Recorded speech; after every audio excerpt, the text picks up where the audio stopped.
हरियाणा विधानसभा चुनाव की सरगर्मियां तेज हो गई हैं। बीजेपी ने विधानसभा चुनाव को लेकर अपने मुख्यमंत्री के चेहरे का ऐलान कर दिया है। केंद्रीय गृह मंत्री और बीजेपी के दिग्गज नेता अमित शाह ने कहा कि हरियाणा में मुख्यमंत्री पद का चेहरा नायब सिंह सैनी होंगे। वहीं अब इस पर कांग्रेस का जवाब सामने आया है। हरियाणा के सिरसा में केंद्रीय गृह मंत्री अमित शाह के बयान पर कांग्रेस नेता कुमारी शैलजा ने कहा कि लोकसभा चुनाव से ही हमने विधानसभा चुनाव की तैयारियां शुरू कर दी थी। मुझे पूरा विश्वास है कि आने वाले समय में हमारी पार्टी की सरकार बनेगी। वहीं नीट परीक्षा विवाद पर कांग्रेस नेता कुमारी शैलजा ने कहा, हमारे नेता ने हमारे बच्चों के भविष्य के बारे में यानी नीट परीक्षा पर आवाज उठाई तो राहुल गांधी का माइक बंद कर दिया गया। राज्यसभा में मल्लिकार्जुन खड़गे ने आवाज उठानी चाहिए तो उन्हें बोलने नहीं दिया। दुख की बात है कि उन्हें वेल पर आना पड़ा। लोकतंत्र है और लोकतंत्र में विपक्ष का पूरा अधिकार होता है कि वे लोगों की आवाज उठाएं। बता दें कि केंद्रीय गृह मंत्री अमित शाह ने शनिवार को पंचकुला में बीजेपी के नेताओं और कार्यकर्ताओं के साथ बैठक की। इस दौरान उन्होंने कहा कि पीएम मोदी के मार्गदर्शन और सीएम नायब सिंह सैनी के नेतृत्व में बीजेपी हरियाणा में तीसरी बार पूर्ण बहुमत के साथ सरकार बनाएगी। बता दें कि लोकसभा चुनाव 2024 में बीजेपी का प्रदर्शन बहुत अच्छा नहीं रहा है। बीजेपी को राज्य की कुल 10 सीटों में से 5 सीटों पर ही जीत हासिल हुई है। कांग्रेस भी 5 सीटें जीत कर काफ़ी ज़्यादा उत्साहित नजर आ रही है और अब कांग्रेस भी विधानसभा चुनाव की तैयारियों में जुट चुकी है, क्योंकि 2 दिन पहले ही मल्लिकार्जुन खड़गे और राहुल गांधी ने हरियाणा के नेताओं के साथ बैठक की थी और उस बैठक में सभी कार्यकर्ताओं को जीत के मंत्र भी दिए थे।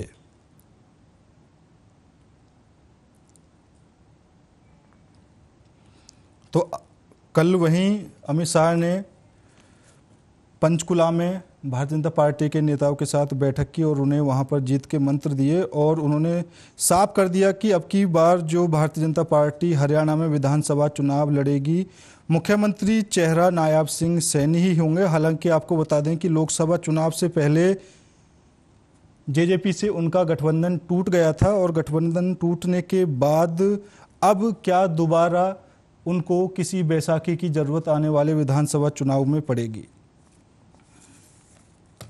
तो दोनों ही पार्टियां, कांग्रेस और भारतीय जनता पार्टी, हरियाणा में विधानसभा चुनाव की तैयारियों में जुट चुकी हैं। अगर हम हरियाणा की बात करते हैं तो कांग्रेस के दिग्गज नेता भूपेंद्र सिंह हुड्डा वहां पर मजबूती के साथ अपने कार्यकर्ताओं को उत्साहित कर रहे हैं। हालांकि कांग्रेस में हरियाणा के अंदर लोकसभा चुनाव के दौरान भी गुटबाजी देखी गई थी।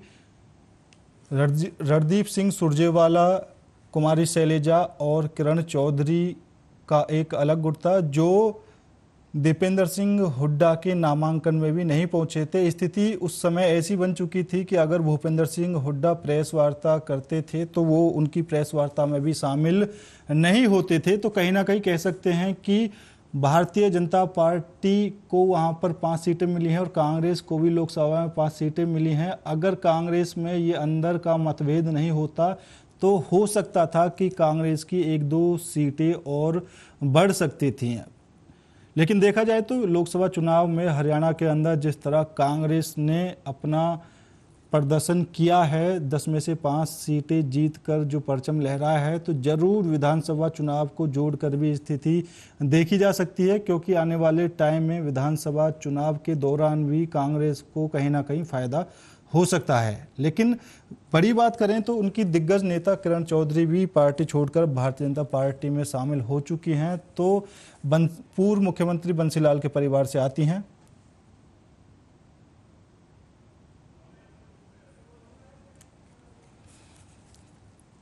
और इसी मुद्दे पर ज़्यादा जानकारी के लिए हमारे साथ भारतीय जनता पार्टी से अविरल मलिक जी जुड़ चुके हैं, तो वहीं कांग्रेस से योगेश याग जी हमारे साथ जुड़ चुके हैं। आप दोनों ही मेहमानों का बहुत बहुत स्वागत है। सबसे पहले अविरल जी, मैं आपके पास ही आना चाहूँगा। जिस तरह कल गृह मंत्री अमित शाह ने हरियाणा की स्थिति साफ कर दी है, उन्होंने कहा कि हरियाणा में विधानसभा चुनाव हम नायब सिंह सैनी के चेहरे पर ही लड़ेंगे।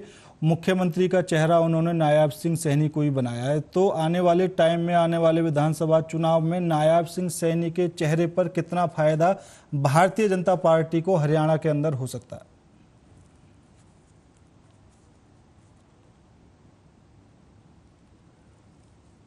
अविरल जी सुन पा रहे हैं?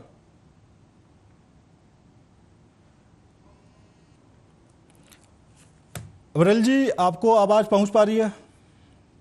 जी बिल्कुल स्पष्ट आवाज आ रही है। हाँ, तो मेरा सवाल ये था कि कल गृह मंत्री अमित शाह ने पंचकुला में कार्यकर्ताओं को संबोधित किया, अपने पार्टी के नेताओं को जीत का मंत्र भी दिया और उन्होंने स्थिति भी साफ कर दी कि जो विधानसभा का चुनाव होगा हम नायब सिंह सैनी के चेहरे पर ही लड़ेंगे, मुख्यमंत्री पद के दावेदार नायब सिंह सैनी ही होंगे। अब मेरा सवाल यह है कि नायब सिंह सैनी के चेहरे पर भारतीय जनता पार्टी को हरियाणा के अंदर कितना फायदा हो सकता है, क्योंकि लोकसभा चुनाव के दौरान देखा गया था जब जेजेपी और भारतीय जनता पार्टी का गठबंधन टूट गया था तो कुछ जगह ऐसी भी रही जहां पर भारतीय जनता पार्टी के नेताओं का विरोध किया जा रहा था। जी नहीं, देखिए आप बहुत वरिष्ठ पत्रकार हैं और आपको मालूम है कि विधानसभा चुनाव के समीकरण अलग होते हैं, लोकसभा चुनाव में समीकरण अलग होते हैं। लोकसभा चुनाव के मुद्दे कुछ अन्य होते हैं, अलग होते हैं। लेकिन जहां तक बात है भारतीय जनता पार्टी की जीत की, तो भारतीय जनता पार्टी निश्चित रूप से जीतेगी और नायब सिंह सैनी जी के नेतृत्व में जीतेगी। ये 100% इस बात को मानना आवश्यक है। जिस तरीके से भारतीय जनता पार्टी द्वारा हरियाणा प्रदेश के अंदर कार्य किया जा रहा है वो सबको नजर आ रहा है। गरीबों के लिए कार्य किया जा रहा है, विशेष रूप से किसानों के लिए कार्य किया जा रहा है, मजदूरों के लिए कार्य किया जा रहा है। इस तरीके से गरीबों को गरीबी की दलदल से बाहर निकालने का कार्य नायब सिंह सैनी जी के नेतृत्व में किया जा रहा है। ये सबको नजर आ रहा है। हम गांव गरीब की बात करते हैं, किसानों के हित की बात करते हैं, मजदूरों के हित की बात करते हैं और कुछ लोग हैं स्वार्थ सर्वोपरि मानकर चलते हैं और अपने लिए कार्य केवल और केवल करते हैं। लेकिन भारतीय जनता पार्टी एकमात्र ऐसी पार्टी देश में मौजूद है, भारतीय जनता पार्टी एकमात्र राजनीतिक दल इस देश में ऐसा मौजूद है जो जनता के हित की बात सर्वप्रथम करता है, जनहित सर्वोपरि मानता है और इसी के आधार पर भारतीय जनता पार्टी आगे बढ़ रही है और निश्चित रूप से भारतीय जनता पार्टी सफल होगी। जी ठीक है योगेश जी, अभी 2 दिन पहले हरियाणा के नेताओं के साथ राहुल गांधी और आपके राष्ट्रीय अध्यक्ष मल्लिकार्जुन खड़गे जी की बैठक हुई थी और उन्होंने भी विधानसभा चुनाव की तैयारी को लेकर जो लोगों का और जो कार्यकर्ताओं का उत्साहवर्धन किया था, उनको जीत के मंत्र दिए थे। अब भारतीय जनता पार्टी की तरफ से मुख्यमंत्री के चेहरे का तो ऐलान कर दिया गया है, तो क्या कांग्रेस की तरफ से भी अभी मुख्यमंत्री के चेहरे पर किसी तरह की कोई बातचीत की जा रही है? देखिए, वैसे तो ये भारतीय जनता पार्टी का इंटरनल मामला है, परंतु फिर भी मैं ये बात स्पष्ट करना चाहूंगा कि इन्होंने एक तरह से अपनी नैतिक हार मान ली है, क्योंकि खट्टर साहब का 9 साल का शासनकाल रहा।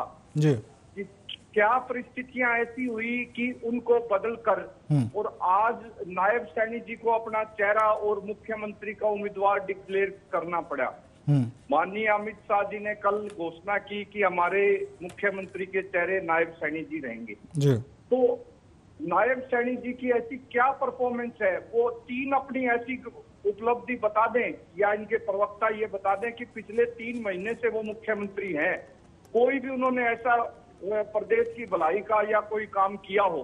और बात आई पूर्व मुख्यमंत्री खट्टर साहब की, उनके ऐसे सैकड़ों काम है जो उन्होंने हरियाणा को 50 साल पीछे लेके जाने के काम, चाहे बेरोजगारी की बात हो, शिक्षा का ढांचा आपने देखा होगा, कल ही परसों खुलासा हुआ 4 लाख फर्जी दाखिले।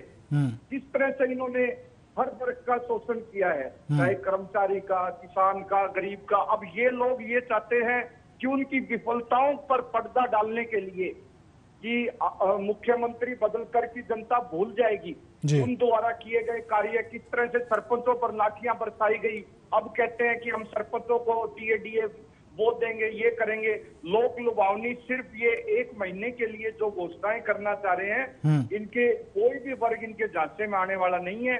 और बात आई नायब सैनी जी की, ये देखिए आप कितना क्लियर है कि उनसे कितने सीनियर लोग हैं। नेता है राव इंद्रजीत जी, जो एक अपने इलाके में उन्होंने स्पष्ट रूप से अपनी नाराजगी भी जाहिर की है कि उन्होंने चुनाव जीतने के बाद ये स्पष्ट रूप से मीडिया के सामने ये बात रखी है कि भारतीय जनता पार्टी के चेहरे उस नाम पे तो मैं चुनाव हार जाता। उन्होंने यहाँ तक बिल्कुल स्पष्ट किया है। तो कितने सीनियर, जो चाहे विज साहब हो, इनके चुनाव में कहीं भी प्रचार प्रसार के लिए नहीं गए, रामविलास शर्मा जी हो, तो इनका तो पार्टी में लोकतंत्र नहीं है, ना ही विधायकों की सुनी जाती। कोई विधायक, आने वाले विधायक होंगे नहीं होंगे, इन्होंने जो चेहरा, जो उम्मीदवार मैं समझता हूँ, जो बिना किसी की राय और अपनी पार्टी में भी जो किसी की भी राय मशवरा नहीं किया गया, कोई बैठक नहीं हुई, 5,000 आदमियों की कोई बैठक नहीं होती, विस्तारित करेंगी 4,000 लोगों की जो हमारी विस्तारित कार्यकारिणी, वो कार्यकारिणी नहीं थी, वो एक इनका मैक्सिमम जो इनकी कैपेसिटी है वो इनका जलसा था। और जहां तक सवाल है कांग्रेस पार्टी का, कांग्रेस पार्टी ने बिल्कुल परसों जो माननीय राहुल गांधी जी ने, खड़गे साहब ने हमारे सभी वरिष्ठ नेताओं की, 40 नेताओं के साथ बैठक की है और हमारा रोड मैप पूरी तरह से चुनावी का तैयार किया गया है। कल भी हमारी पंचकुला में मैनिफेस्टो कमेटी की, नारी न्याय चौपाल, झुग्गी झोपड़ी वालों को न्याय मिले, हर वर्ग को, कोई भी वर्ग वंचित ना रहे, हर वर्ग को न्याय मिल सके, वो हम लोगों से राय अलग अलग वर्ग से जानकर अपना मैनिफेस्टो तैयार कर रहे हैं, जिसकी हमारे चेयरमैन श्रीमती गीता बुक्कल जी चेयरमैन है मैनिफेस्टो कमेटी के। तो सब जनता से राय लेकर और हम अपना मैनिफेस्टो तैयार कर रहे हैं, और जनता भी ये समझ रही है कि भारतीय जनता पार्टी बैकफुट पे, और बिल्कुल मैं इनकी बात से सहमत हूँ, मलिक साहब की बात से, कि इन्होंने ये बात जो बोली है कि लोकसभा के मुद्दे अलग होते हैं, विधानसभा के अलग होते हैं।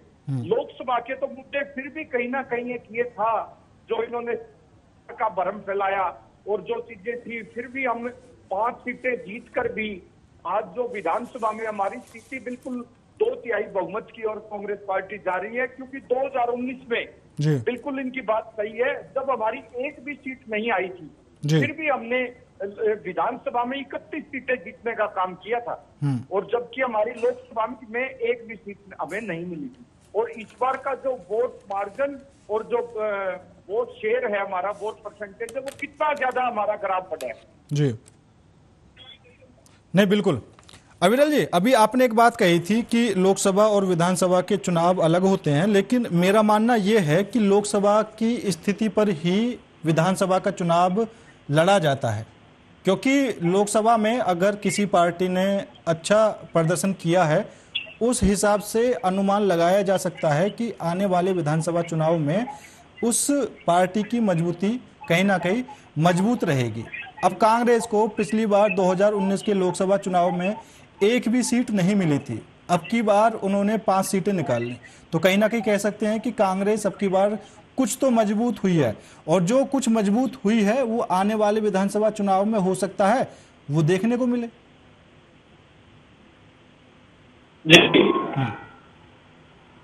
बिल्कुल, देखिए मैं स्पष्ट कर देता हूँ, जिस तरीके से भारतीय जनता पार्टी के ऊपर आरोप लगा रहे हैं या नायब सिंह सैनी जी के ऊपर आरोप लगा रहे हैं, तो सबसे पहले नायब सिंह सैनी जी की उपलब्धियों की चर्चा करना चाहते हैं। नायब सिंह सैनी जी की सबसे बड़ी उपलब्धि ये है कि डायरेक्ट मिलते हैं, जनता से मिलते हैं, हर गरीब से मिलते हैं, विदाउट अपॉइंटमेंट मिलते हैं, कोई भी मिलना चाहे उससे मिलते हैं, समय देते हैं, चर्चा करते हैं और समस्या का समाधान करते हैं। ये सबसे बड़ी उपलब्धि है नायब सिंह सैनी जी।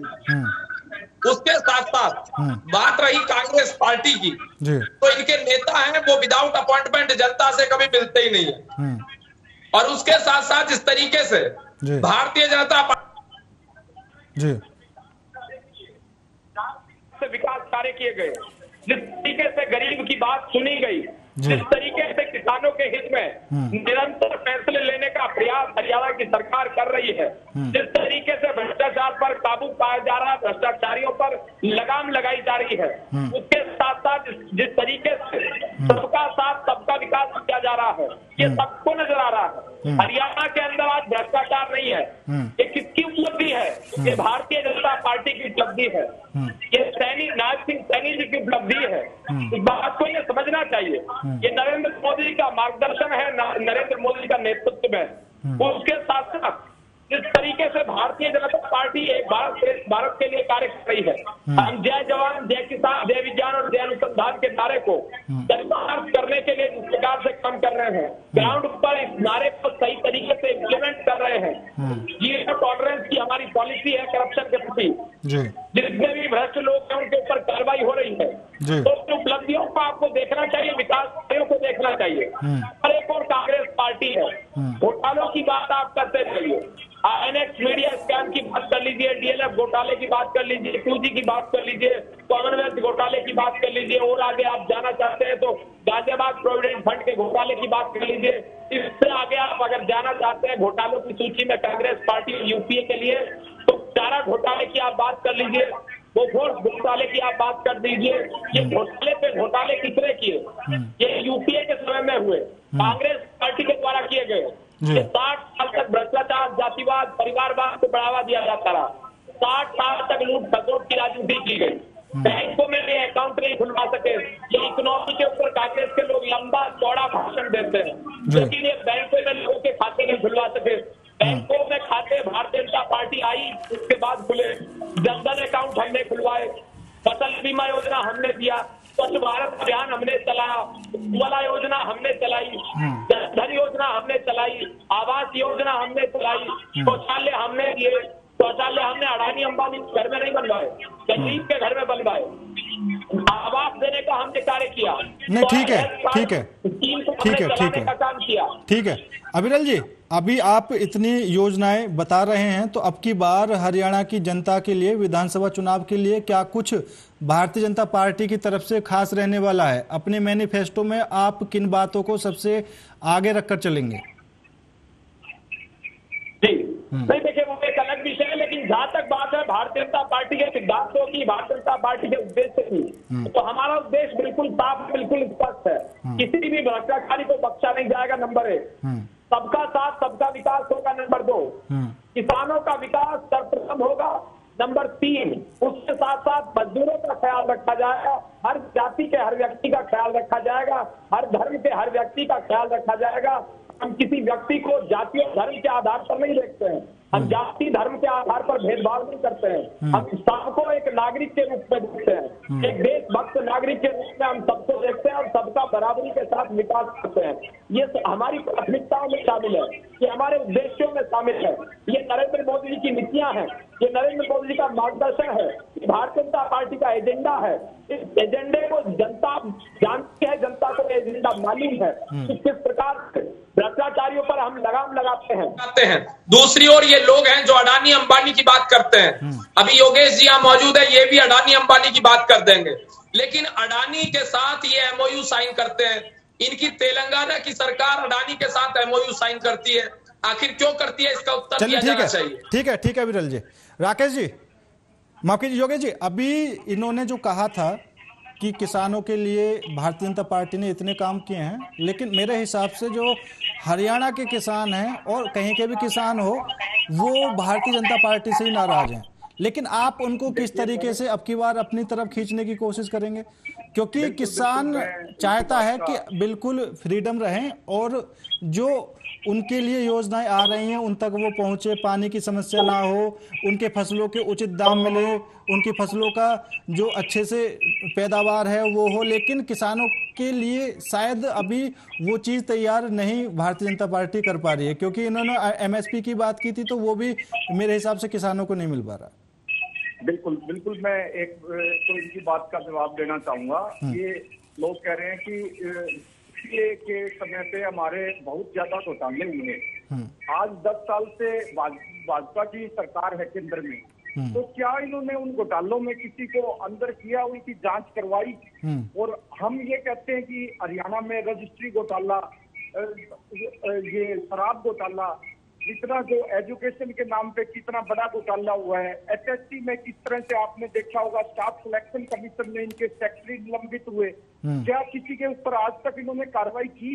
क्या किसी को जेलों में डाला इन्होंने? तो इन लोगों की नीति। और जहां तक बात आती है किसानों के लिए, तो ये फसल बीमा योजना की बात कर रहे थे, सबसे बड़ा घोटाला आज के दिन हरियाणा में फसल बीमा योजना के नाम पर किसानों को किस तरह से लूटा जा रहा है और प्राइवेट कंपनियों के थ्रू ये लोग कमीशन खाते हैं। और जहां तक किसानों के एमएसपी को लेकर 2 साल तक वो काले कानून के खिलाफ सड़क पर बैठे रहे, तब जाकर मोदी जी जो ये कह रहे हैं कि हम गरीब के इसके लोग हैं, तब बड़ी जब ये लगा कि किसान पीछे नहीं हटेगा, जब इन्होंने वो काले कानून वापस लिए, परंतु एमएसपी आज तक नहीं दिया, किसानों को उचित भाव आज तक नहीं दे रहे। तो सबसे बड़ी ये किसान गरीब मजदूर विरोधी सरकार, वो इन्हें भी इस बात का पता है, जनता ने लोकसभा चुनाव में दिखा दिया है। और एक बात और बताना चाहूंगा, ये कहते हैं कि हमारे मुख्यमंत्री मिलते हैं, मुख्यमंत्री इन्होंने ये बात भी साबित हो गई है कि पिछले मुख्यमंत्री मिलते नहीं थे। ये 3 महीने में, क्योंकि अब ये चुनावी महीना है, और ये आप देखिए किस तरह से नायब सैनी जी की परफॉर्मेंस मैं बताना चाहता हूँ, वो पर अपनी पार्टी को नहीं जिता सके। अपने नारायणगढ़ हल्के में कांग्रेस बहुत अच्छे मार्जिन से कांग्रेस पार्टी वहां चुनाव जीती है। तो ये इनकी परफॉर्मेंस है। चलिए ठीक है सर, ये उसको ठीक है, 2 साल का जो घोटालों का, ठीक है योगेश जी। अविरल जी, योगेश जी, आपका हमारे साथ जुड़ने के लिए बहुत बहुत धन्यवाद। आप लोगों ने अपना कीमती समय हमें दिया। लेकिन जिस हिसाब से हरियाणा में स्थिति बनी हुई है, हरियाणा में कल गृह मंत्री अमित शाह ने यह निश्चित कर दिया, यह क्लियर कर दिया कि आने वाला विधानसभा चुनाव नायब सिंह सैनी के चेहरे पर ही लड़ा जाएगा। तो दूसरी तरफ कांग्रेस भी विधानसभा चुनाव की तैयारियों में लगी हुई है। 2 दिन पहले ही इंडिया ब्लॉक के जो नेता हैं, माफ कीजिए, जो कांग्रेस के राष्ट्रीय अध्यक्ष हैं राहुल गांधी के अलावा जो राष्ट्रीय अध्यक्ष हैं मल्लिकार्जुन खड़गे, उन्होंने वहां पहुंचकर नेताओं के साथ बैठक की और उनको जीत का मंत्र दिया। अब हरियाणा की स्थिति क्या कुछ बनी हुई है वो आने वाले विधानसभा चुनाव में वहां पर देखा जाएगा, क्योंकि लोकसभा चुनाव में कांग्रेस ने वहां पर मजबूत पकड़ अपनी बना ली है। क्योंकि 2019 के लोकसभा चुनाव में जहां कांग्रेस को एक भी सीट नहीं मिली थी, अब की बार 5 सीटें कांग्रेस ने वहां से निकाली हैं। तो कहीं ना कहीं कह सकते हैं कि आने वाले विधानसभा चुनाव में इस बात का काफी ज्यादा प्रभाव वहां पर पड़ेगा, और जिन सीटों के अंदर विधानसभा की सीटें आती हैं वहां पर कांग्रेस की जो छाप है वो अब की बार लगती हुई नजर आ रही है। हालांकि भारतीय जनता पार्टी की तरफ से भी दावेदारी पेश की जा रही है कि आने वाला विधानसभा चुनाव वो अकेले अपने दम पर लड़ेगी और वहां पर पूर्ण बहुमत के साथ अब की बार सरकार बनाएगी। फिलहाल मेरे साथ इस खास पेशकश में इतना ही। बाकी देश और दुनिया की तमाम खबरों के लिए देखते रहिए आर्य न्यूज।